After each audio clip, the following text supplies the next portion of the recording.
Ano kaya ang pakiramdam nung merong 1 million pesos na ipon? Nagkaroon ka na ba ng 1 million?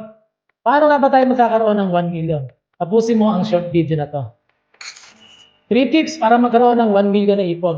Number 1, mag-save ka ng 5,000 every month or 60,000 every year at ilagay mo sa bangko sa loob ng 20 years. Magkakaroon ka ng mahigit 1 milyon na ipon. Number 2, mag-save ka ng 1,200 every month at invest mo sa stock market o mutual funds at 12% compounded interest sa loob din ng 20 years. Magkakaroon ka ng 1 million ipon.